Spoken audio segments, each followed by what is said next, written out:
You leap from the water to glide in the sky, to see who's about you, or to just say goodbye. There's love and affection in your droll eye, reflecting your perfection with antics so wry. You swim in the shallows, you swim in the deep, you're incurably friendly, you make our hearts leap. When we are together, time has no meaning, we'll remember forever your cheeky smile beaming.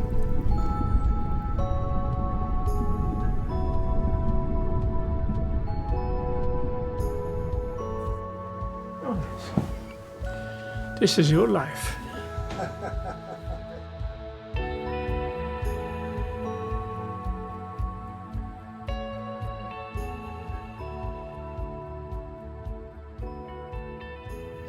My name is Ronnie Fitzgibbon, and I started diving in 1962. And at the time we started off spearfishing, and then we met a guy from Limerick, Ronnie Hurley, and we bought bottle and rig off him, and we started diving. But the only thing was we had to fill the bottle of air, and the only place you could get a fill was down on Valentia Island, down with Des Lavelle. So we'd drive down to Valentia. There was no bridge at the time. We'd put the bottle on our back and swim across to the island, get a fill, have a dive, go back to Des, get another fill, and then come home and spare the air for the week. And we got very good at the diving because we had to make elastic out of the air. When you went diving, it was another world. There was fantastic stuff under the water. And at that time, the fish life was unreal. You know, you had shoals and mackerel, you had pollock, you had herring, you had lobster, crayfish in abundance. You'd be swimming along and the next thing it would go black, and you'd look up and you'd see this silvery green, and it was just heaven. It was just another world. Every spare minute you got, you'd go diving.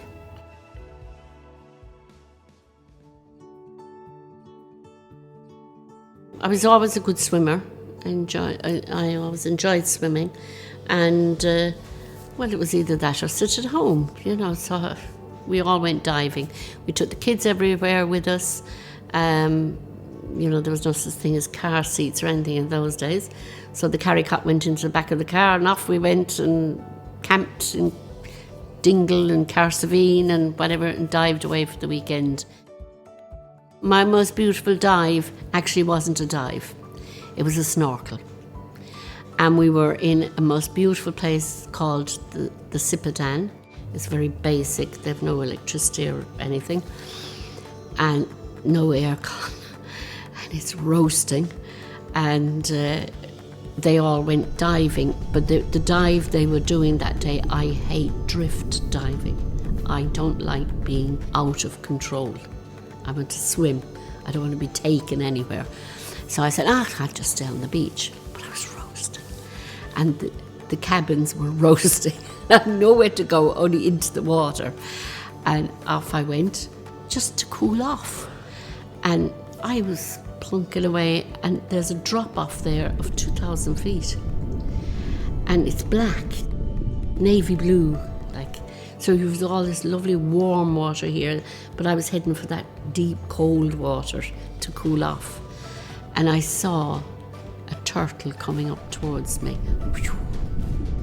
And I headed for him, and just as we met, he popped out of the water.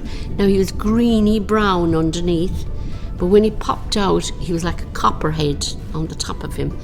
And he was blinking as if to say, what are you doing here? And I saw his nostrils open, and he breathed, and then he sank away, and I just had a stroke of him. But I remember going back, oh, you know, that was the most thrilling thing. And it was no camera, no nothing. It was just in my head, this moment of perfect harmony, I suppose is the right word for it. And that curled my toes for a long time. You got up in the morning, you're just having a great day, we're heading off out diving. It's silent, you're weightless, it's just you, and you're communing with something beautiful. There's nothing to beat it. Nothing to beat in the world.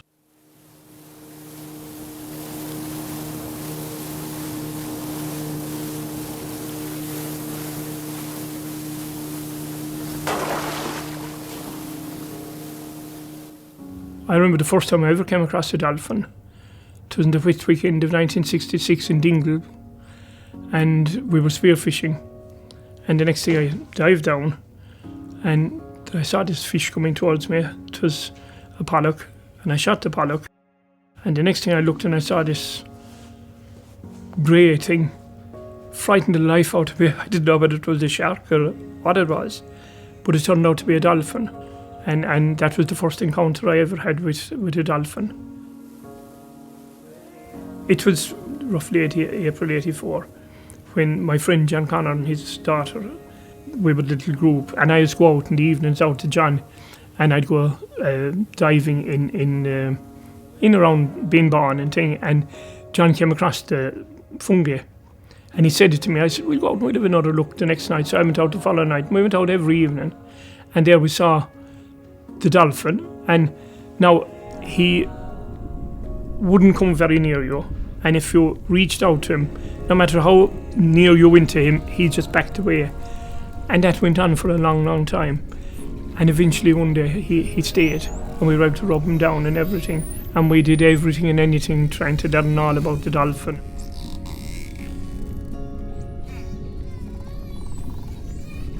In school, I'd always go, my granddad found fungi. Because it was, granddad would always tell me, I'm the man who found fungi. With granddad and fungi, having experience like that with a dolphin, it is the reason why, Waterworld is here today, because that relationship with fungi is, mind-blowing. You don't experience that day to day. I was actually scared. It's a huge animal, and we've met lots of people because of fungi, and weird and wonderful, and we had one person who told us they could commune with fungi, that fungi was talking to them, and that his real name was Tarquin. So Ronnie said, the next book I'm going to write is The Nuts I've Met Since I Met Fungi. I only dived with him 3 or 4 times, and I'd have to hide behind Ronnie and put my hand through Ronnie's arm and kind of touch him. And it's surprising because he's warm. He's not. You think of this cold, slippery thing. He's not. He's a mammal, of course, and it's like fur. And he's like a dog. If you do that, he'll turn the head. And you do this bit, and he'll turn his head. And you do that bit. That was great.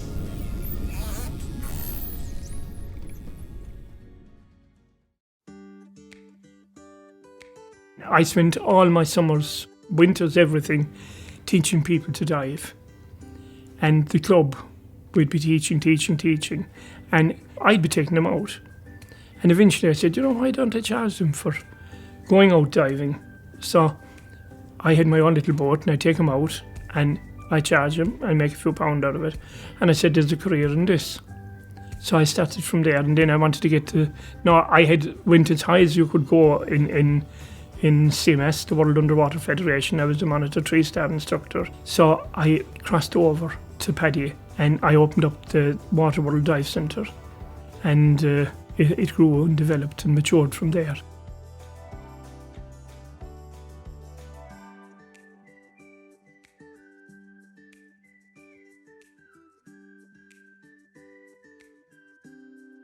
When we started diving, you learn by experience. There wasn't any great manuals or anything on it.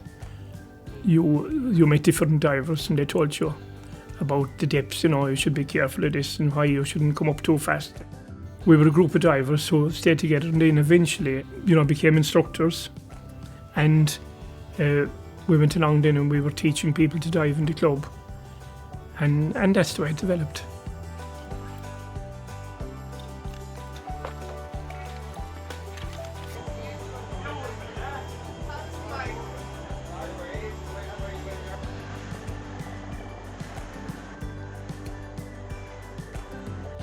how the water movement is under there. The people that are very familiar with the site might back away and bring you around the outer side of it. Max dive time we'll say for this dive is going to be 20 to 25. Okay, low on air 80 bar. All right, little bit of. Everybody's idea of the perfect dive is individual. Some people want to have an abundance of sea life and fish. Some people are looking for that perfect cave that they're going to go through where they have the perfect stalagmites and stalactites in the cave. Some people want that crystal clear water. For myself personally, it falls down to the topography of the water. Out here in the Maharis, we'll dive these sites, and you can dive the same site 10 times a week, and 6 out of those 10 times, the site's completely different. I'm originally from South Africa. I'm 26, and I moved over to Ireland just over a year ago. I got down to Kerry, and I fell in love with the place. The dive industry in general is one massive family, you know. The family I left behind in South Africa, they weren't very diving orientated. The family I have here are all absolutely in love with it. When I arrived in Ireland and I met Sandra and them, I'll never forget the saying they said to me was, arrive as a stranger and leave as a friend. And I didn't leave as a friend, but I left as family, you know. I could. You know, over the years, all the interns have kind of melded into, I forget which ones came with which ones, you know.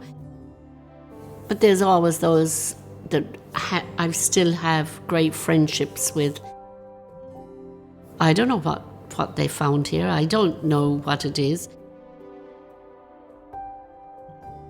You'd get a Christmas card or something to say, you really have changed my life. And I kind of say, what did we do? Like, you know. So I don't know why. And if it's just maybe steadied the ship for them in some part of their life for 5 or 6 months. I don't know what some of those got out of it. Fitzgibbons here have like a well-respected name, and people would always come here because they've heard of Waterworld. It's highly renowned. It's up there with probably the best instructor development centres in Ireland. It's family orientated because everyone is very warm to each other. Everyone knows each other, and if someone that is new comes here, we're always very welcoming to them, and they can feel a part of the family too. And then it just grows from there. When they come in, they're almost like your family. You know, something might be going on there, and someone might be doing something there, but we'll all join together and we'll get it done. We'll fix it because we're a team.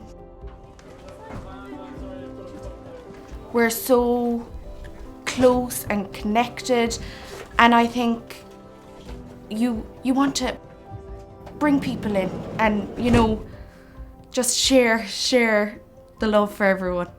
I could be anywhere in the world teaching as an instructor, and if I needed help or I needed advice, I know that I can pick up the phone at any time and ring Sandra or Ronnie or even Robin, and they would be there for me. They would give me the advice I need. They would give me the direction that I needed, whether that be in life or even in my diving career. You know, they are such an open and loving family, and they would take the shirt off their back for you, you know.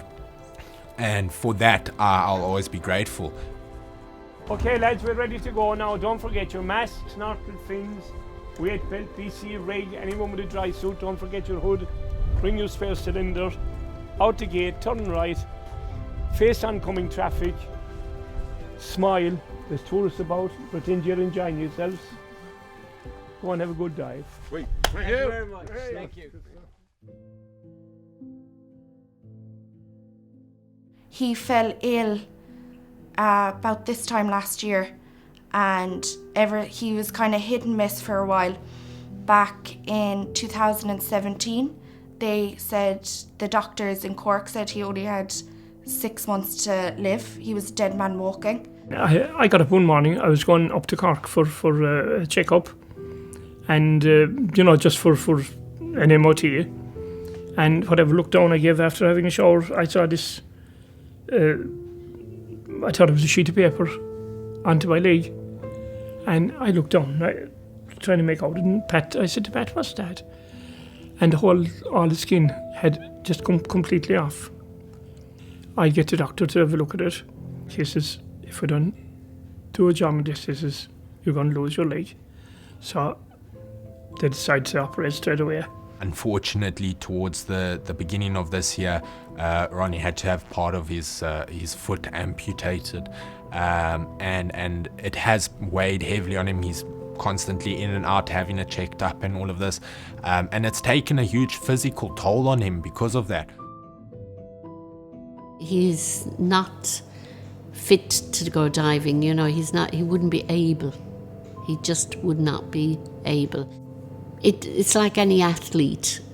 You get to a point, you're not going to run a marathon again. You're not going to be able to do it. And, age is honourable. We all get old. You have your memories, you have your time, and now we're in another zone. And, but he's left a legacy, so it doesn't... he doesn't cry over it, like that. He never pines for it because, as I said, it's every day he's living it. What can you say? I have so many memories. I dive with great whites in South Africa. I dive in the Seychelles with the angel sharks. I dive the blue holes of the Bahamas with some of the most beautiful rays that you ever saw in your life.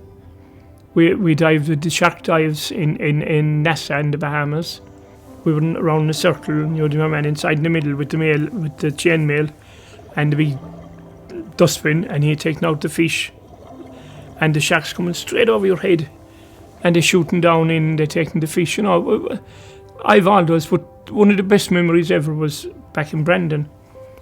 I was diving with a local fisherman here. He's the coxswain of the lifeboat, John Moriarty, and the two of us were diving. And the next thing, whatever look I gave up, I saw the mackerel coming. Now we were down at maybe 15, 20 metres. And you could see up, it was as bright, the sea was so bright, the view was fantastic. And I looked up, and there I saw the mackerel, and they're coming, and two huge tuna fish, huge. Now I'm not kidding you. I'd say they were 500 pounds weight, minimum. Huge fish, and they're coming after the mackerel. Where would you see that? That's implanted in your memory forever. And fungi, when you were in the water with fungi, the same thing. There you were. I remember the night where did fungi go at night? What did he do? Did he swim around all night or did he go to sleep? And there was a cave outside, and we realised that he'd be kind of vertical into the cave, and he'd be moving up and down like so. And fungi is roughly 40 years of age at the moment. Everyone will tell you different ages, but I maintain about 1980. From 84 we came across him. A dolphin lives until 75. So he has still half his life to go. I'm coming to the end of it, but still he has still years to go. So for Dingle, it's fantastic if they mind him. But he's a dolphin in the wild. He's wild in the wild. He can go in the morning if he wants to.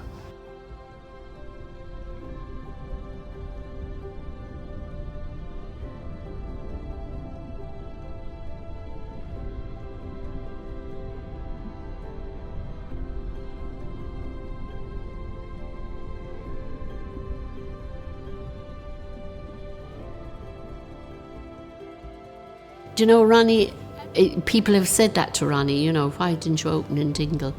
Why didn't you go to Dingle?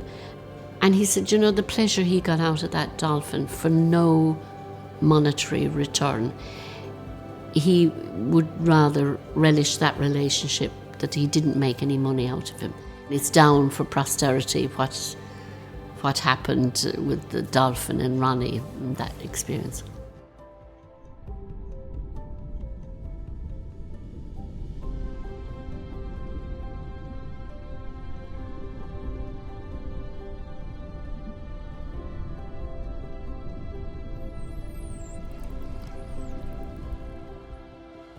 I'm happy.